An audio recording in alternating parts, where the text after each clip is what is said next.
はい。Welcome to the second bonus episode of Yuzuru Hanyu is my emergency contact, the FanyuFanme podcast.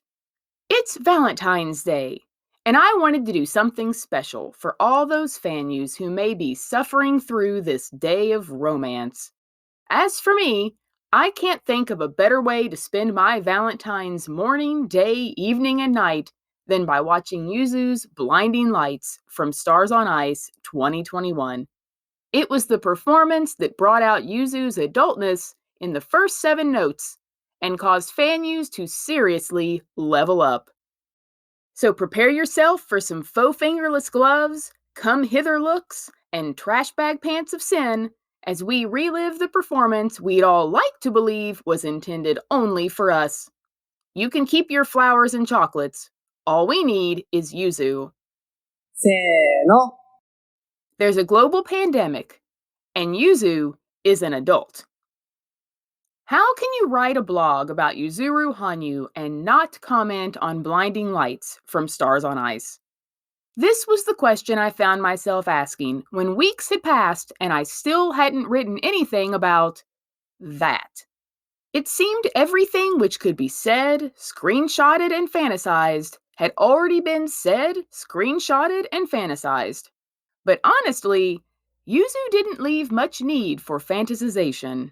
It was reminiscent of what happened the first time we saw Masquerade. We all had to take a minute to decide how we were going to handle that.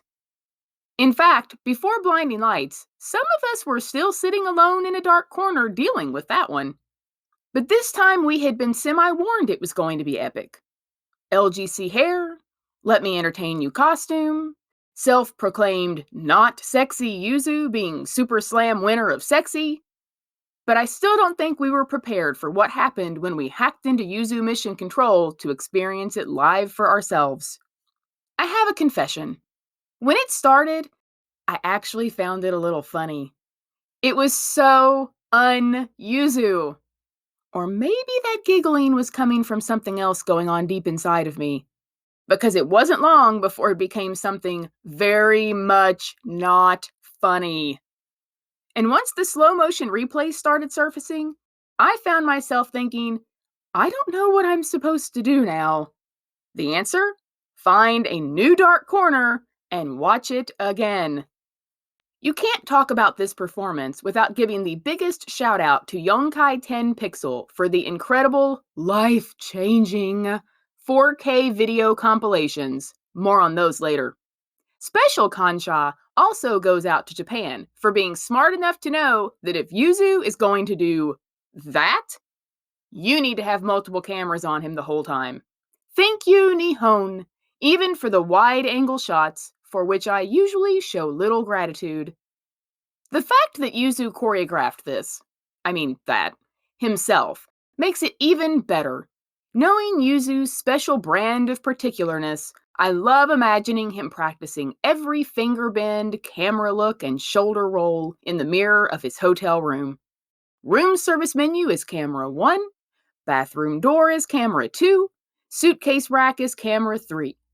Pooh-san, camera 4, is sitting on the edge of the bed, advising that maybe 8 pelvic thrusts would be too many. But when Yuzu did the masquerade hand over his eye, paired with the smirk of, I know exactly what I'm doing, Pooh-san gave a definite pause up. Then again, depending on the date stamped on Pooh-san's tag, this performance may have been too mature for his little stitched eyes. It is obvious Yuzu dedicated an unbelievable, yet probably very standard for him, amount of time to perfecting every moment of his performance.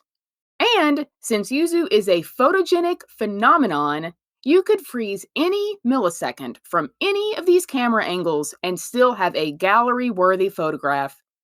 Your average, and even above average, person put on super slow motion is going to have some strange facial expressions or body postures. But with anything but average Yuzu, there is not one ugly eye squint, bizarre body twist, or unfortunate hair moment. Though has there ever been an unfortunate hair moment for Yuzu? Truly, no. But before we go any further, I owe Yuzu an official apology. In an earlier blog post about Japan nationals, I awarded him with the most half-hearted shake your ass in the history of ass shaking. And while I seriously doubt Yuzu reads my blog or listens to this podcast, despite his dropped Twitter mention bomb during the Stars on Ice huddle moment we've all come to know and love, I just have to say, Gomenasai, Yuzu, you have made your point. Full marks for GOE, PCS, and OMG, and we didn't even need XSense technology to validate. And then YouTube took down Yonkai 10 Pixel's 18-minute 4K edit like the 2-bit tease that it is. Interestingly enough, the 10-minute version managed to hang on for quite a bit longer. Perhaps YouTube thought 18 minutes was too provocative, or that the heart would succumb, sort of like fighter pilots pulling too many G's and blacking out. Then they ultimately realized that even 10 minutes of Yuzu doing that could still require some type of disclaimer. This is all I have to say to you, YouTube. You can take the video down, but it's still in my mind. And of course on multiple storage devices and alternative links, because a good Fanyu is always prepared. So for my neighbors who hate hearing blinding lights for 18 minutes solid every night, sorry, not sorry. In fact, I feel a bit like I've been neglecting some of my other usual go-to Yuzus. Rostelecom 2018 Practice Yuzu, Hanawasaku Yuzu, Hot Chocolate Making Yuzu. But they'll make their comebacks. I mean, let's be real. Yuzu wearing the Ghana red apron and oh so carefully pouring the milk into the mug does the same thing for me as the pelvic thrusts. But Blinding Lights is the current Yuzu perfection buffet. I can watch it over and over and always find something new. There are so many amazing things going on simultaneously that sometimes I can't decide which I should be focusing on. The hair? The hands? The face? The other options? You know, like the lighting effects. There was an interview with Brian after Worlds where he is quoted as saying that his impression upon finally reuniting with Yuzu at their first practice was that Yuzu has completely become an adult. If Yuzu holding Pooh-san and giggling in his mask made him an adult, you have to wonder what category his Blinding Lights performance skyrocketed him into, because the Fanyus certainly leveled up. Fanyus the world over have now been programmed to hear Blinding Lights and have a very visceral reaction. Some rate more visceral than others on the earthy scale. On the low end is the random grin in the grocery store Fanyu. This is because the mental image of Yuzu really ups the shopping experience. However, a side effect is getting home to discover you only bought pudding and strawberries. On the upper end is, well, this isn't that kind of blog. Regardless of your ranking, when those first 7 notes float in from Pandora, you are guaranteed to briefly, or maybe not so briefly, pause what you are doing, guaranteed. Because I think every Fanyu has their thing. The thing that sends them off into the dark corner alone. I think to some degree it morphs by season, program, and hairstyle. For me, I now have 2 dark corners permanently reserved for Blinding Lights. Well, maybe 3. But Yuzu has asked me to keep that 3rd corner just between us. In the first corner are the subtle finger movements. I know you thought these through, Yuzu. The slow finger roll into the throat, the come-hither fingers beckoning after each arm reach, the wrist bend at the end of the hydro blade, the pre-thrust slow hand down the stomach. Yuzu could teach a masterclass in subtle finger choreography, but it should probably be offered at the same time the Red Cross is offering a CPR class in the room next door. Let's be safe about this. In the other corner is the hair. The hair. Yuzu, LGC hair is one thing, without you also flipping it around and running your faux fingerless gloved hands through it in slow motion. And how did you get it to do that perfect bang curl after the masquerade hand? I would say it was a happy accident, but I think Yuzu's happy accidents are actually premeditated genius. Full disclosure, Yuzu could appear on the ice naked, and I would still be spellbound by his hair. Perhaps that was too much disclosure. Oh well, we're all Fanyu friends here, but I still think maybe we should all go take a minute. While I seriously regret making that comment about Yuzu appearing naked on the ice. Sometimes I start to feel protective of Yuzu when it seems he's being super objectified. This coming from someone with over 3,000 pictures in her Yuzu folder on her computer. Computer, large tower-shaped external hard drive of Yuzu files with a keyboard and monitor attached. Same thing. Back during the whole ISU Awards nonsense, I awarded Yuzu with the Most Valuable Everything award. I'm a little more proud of giving him that award than the Most Half-Hearted Shake Your Ass award. But I truly believe this. He's not Most Valuable Sexy Dancer. He's not Most Valuable UA Practice Clothes Wearer. He's not even Most Valuable Hair. Yes, I remember my earlier, very objectifying comment about his hair. And while he could easily win gold in all of these categories, he's so much more than those things. His recent thesis drop alone proves that Yuzu has a brilliance beyond comprehension, on top of all those other adjectives of kindness, generosity, and individuality this blog frequently buries him in like poo rain. And then I had a thought. I think Yuzu wants us to enjoy him in that way. Maybe not at quite the level that some of us do, but I don't think he would have worked so hard at Super Slam of Sexy if he hadn't wanted to win and set a new world record. There's no way he's not just a little bit pleased every time he sees a tweet that equates to "Hot dang, Yuzu!" no matter which language is put in Google Translate.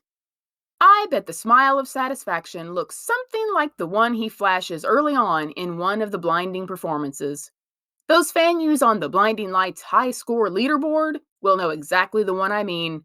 When he puts his hands to his torso and sticks out his chin triumphantly, I've named it the "Look, Ma, I'm dancing" grin. Chisai Yuzu from the past may sometimes be critical of current Yuzu, but he's got to give current Yuzu some credit. He pulled it off. And no, not in the same way he pulled it off after losing a dance battle to Meryl Davis. Then again, I don't think Chisai Yuzu is old enough to watch this performance either. He can bear sit Pooh-san while they share a Happy Meal. Which reminds me, Yuzu, you more than deserve your own McDonald's meal. McBeef tongue with Yuzu sauce, a Zunda McFlurry, and a mini Pooh-san toy. Bring it. But back to Blinding Lights.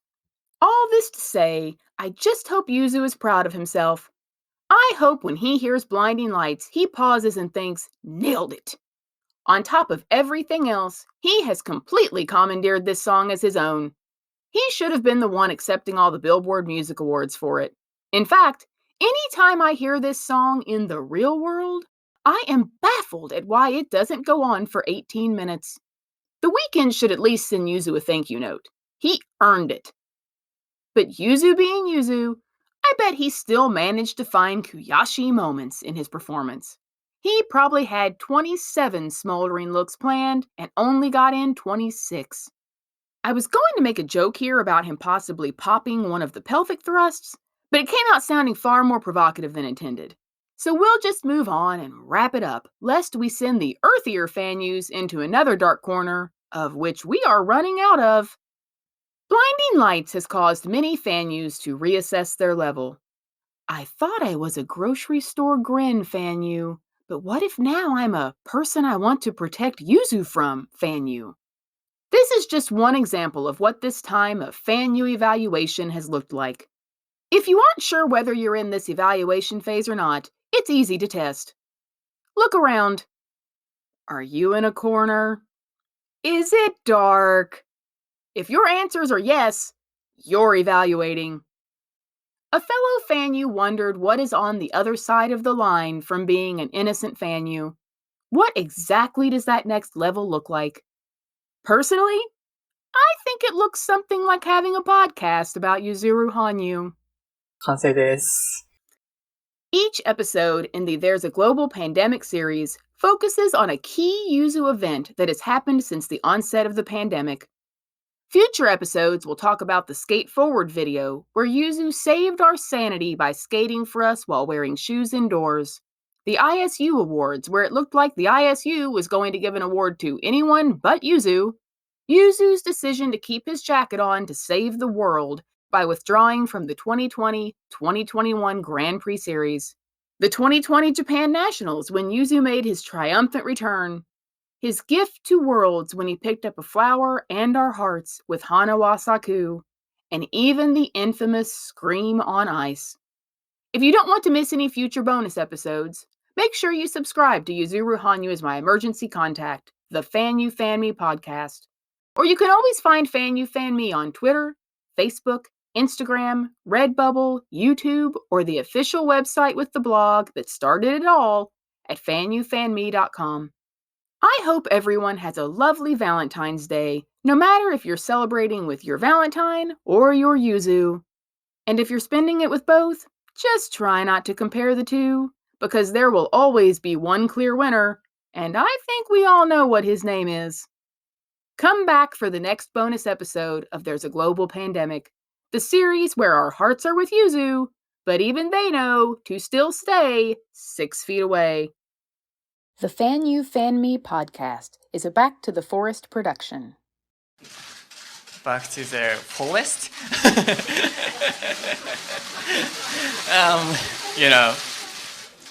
Just kidding.